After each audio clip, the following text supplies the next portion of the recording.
and welcome to Chamber Chat. My name is Vikkye Fetters, and today my first guest is Miss Tammy Noon. Good morning, Tammy. Good morning, Vikkye. My first question for you this morning is why pick Polk County? Why pick this area to have a family and a business?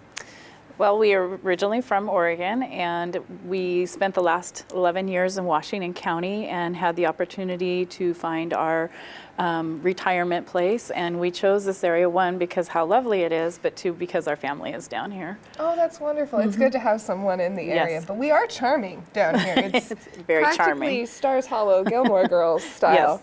Yes. My next question would be, what do you think your greatest accomplishment is? My greatest accomplishment is, I would say, my family, being married to a wonderful husband for 25 years, my children, and my wonderful grandchildren that make me very happy. Oh my gosh, there's nothing better than little kids, I tell you what. I love it. Oh my goodness. I might have to have your husband come and give my fiance some training. You know, just to ensure we're making good. 25 years, right? Exactly. Why did you decide to join the Chamber of Commerce? Our business is business planning and coaching other businesses, and we decided that chambers would be the best form of our advertisement costs. We don't really advertise in newspapers or magazines, and so we thought, you know, this is the best way to meet people, build those relationships, and help them understand that what we do with S&T support isn't just business coaching and business planning. We actually support them, and we want to be there, roll up our sleeves, and help them as they grow their businesses. So. And can you give me a little bit more detail about S&T? What you do for businesses and what that kind of entails for your clients? Well, like every business, it started as one thing and then grew into another. So by trade, I'm a contract paralegal, and I still do contract paralegal work. And I spent 11 years in a firm that did business law and helped businesses grow their business, start, grow, and sometimes shut down when necessary. Sometimes that means retirement, which is a good thing. That's always fun. But when I started doing that in the firm, I realized as I moved down to this area that traveling would be a long trip every day to Portland from here. And so I decided to go out on my own and do just contract paralegal work. And as I started doing that for attorneys in the area, I had one particular attorney who asked me to help them grow their firm and the business planning side of it. And because I'm a very visual person, I had to have it in writing in front of me. And so once I had that written out, I realized this would work for other firms as well. And so I started working with other attorneys doing the same thing. It became pretty successful. And then I started with the Dallas Chamber, actually asked me, have you ever thought about doing that for all businesses? And there it grew out of that. So I'm still contract paralegal, but now we're doing the business planning and coaching. I do a lot of the organizational, the writing of the plans. My husband has HR and management background, so he works with people in creating job descriptions, helping them with employment issues. And wonderful. Hiring, firing, that kind of stuff. Right, exactly. Yeah, that's the tricky stuff. Well, and working with attorneys, because we have that attorney connection, we're able to work with attorneys to make sure people are getting good legal advice. So. That's wonderful. So you're really well-rounded as far as what you can do for a small business. Is there a size of business that you prefer, or? Yeah, we do work with small businesses, so 50 employees or under right now is what we've been working with, just because it is him and I, and anything bigger than that would require more people, and at some point that may be an issue, but right now we're just starting out small because we're still a baby company ourselves. So. And then you can be intimate, you have more of a connection with all the folks in the business as opposed to only knowing the manager, the owner, the CEO, what have you. So, Ms. Tammy, tell me about CASA and how your journey with S&T kind of led you to this. Well, I was asked by CASA to work with them on a strategic plan, which is part of the business planning portion of our business. And it was a very exciting adventure with them, and it turned out to be very fruitful for them. And through doing that, I realized that I had a heart for this kind of work. And for those who don't know, CASA is a court-appointed special advocate, and it is an advocate for children who are in foster care.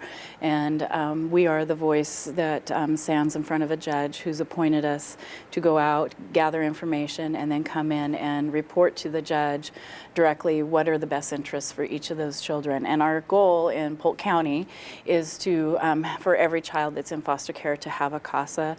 My understanding right now is we're running about 80 to 85%. So we're really, for a small town, we're doing or a small area, I should say, we're doing a fantastic job. So. Now, advocating for children, is that something that's kind of hard to leave work at work and not bring it home? Well, it is, and so I got involved, and pretty soon I got more involved and more involved, and lately now there's a part-time position that opened up where now I actually get paid to do what it is I've been doing, and that has been extremely fun. I just started that with them, doing the development coordinator position and getting to help work on the fundraising side of it. So not only do I go out and advocate for children, but I also take that understanding out and help people bring awareness to other people, plan fundraising events, and help grow this really fantastic organization. That's wonderful. Was there at any point with S&T or with your new position at CASA that you had a moment of nervousness that you overcame?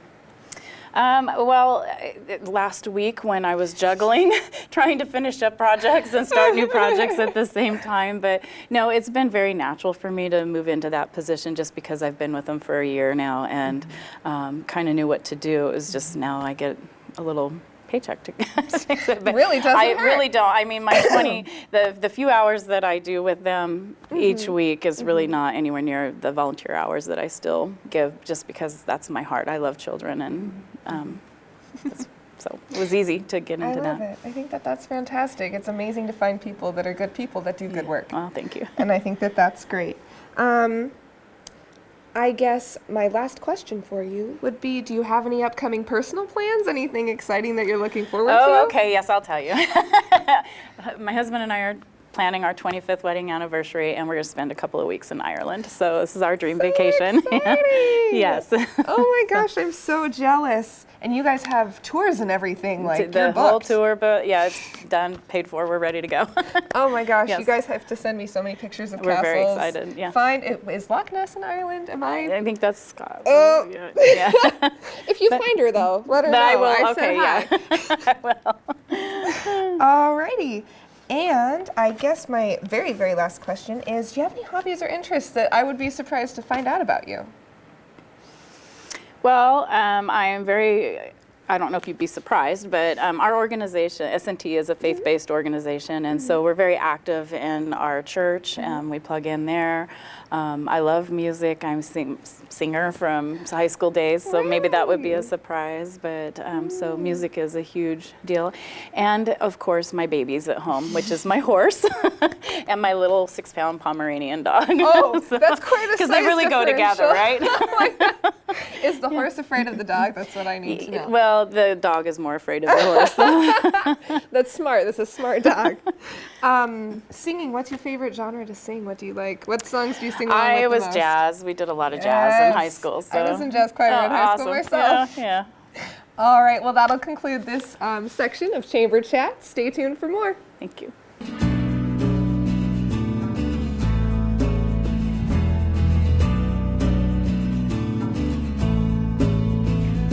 Welcome back. My next guest is Miss Miriam Haugen. How are you doing this morning, Miriam? I'm doing great. So, my first question for you is, why choose Monmouth Independence area to have your business, to have your gallery? Honestly, we didn't put a lot of thought into it. Neil and I were students at Western. It was OCE though, back in those days. Right. And when we got this idea of having a photography studio, and we were here, we saw other small towns had photography studios.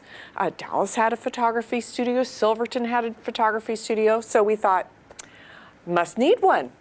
Yeah. And so we just, in our naivety, we started a photography studio right where we were. And did you guys have a history of being interested in photography, or was it something that was a passion and it grew and then it became a business? Both, I guess. I grew up in a family of avid amateur photographers, and my father was a photographic officer during World War II. Wow. And we had a darkroom in our home. You know, we all did photography. My father led a 4-H photography club, and so I had that background. Then Neil and I got married, and he had access to cameras in a darkroom, and he is. He's quite a geek, and I mean that in a good way, but he just, when he gets interested in something, he really gets interested in something. Wants to know all about it. Yes, and so this kind of overtook. We were actually both students at the time, and you know, he was spending so much time on photography. At one time I said, okay, are you a student or a photographer? Pick one, you can't do both. And he said, well, that's a good question. So that's where it grew, and decided to open a photography studio, not knowing really what we were doing. But we had some really awesome mentors. Clarence Palmer, who had Palmer's Photography in Dallas, was one of the early mentors. He got us involved in our professional organization, and but we've had mentors from New York, from Arizona, from Norway, and just over the years have just been really blessed with some incredible people that have taught us so much. What would be your number one tip of advice for someone who has an artistic inclination like photography or even painting or design, and they want to turn that into a business? What would be your tidbit of advice for them? Well, you have to be a business person first. Yeah, very important. That there are many great artists that are you know, the classical starving artist is because they really don't know how to make money at it and how to make a living, and so so really you have to become passionate about that too, about learning about people, about how to structure a business so that you can support yourself. Otherwise, you're probably better off keeping it as a hobby. It's very smart. I like that. So now let's talk about the Chamber a little bit. What was the deciding factor for you and your business to join the Chamber in the first place? Oh, well, in the first place, we joined it because we just thought it was the thing to do, you know, that you need to be supportive of the community that you're in, and so a Chamber membership was an important part of that. Now, Neil and I really weren't active in the Chamber for many years. We paid our dues, and that was about it.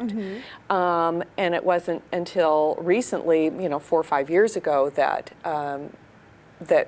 you know, we became actively involved, and I've really, really enjoyed it.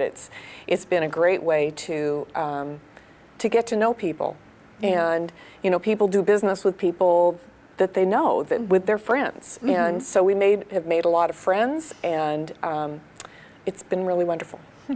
What's your favorite benefit that the Chamber of Commerce offers to folks, to members? Well, I would say that is the friendship? The networking, the getting to know people, the friendship is number one.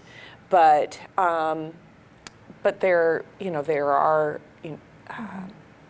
We just did Discover My Town. That was a heck of a lot of fun. It was.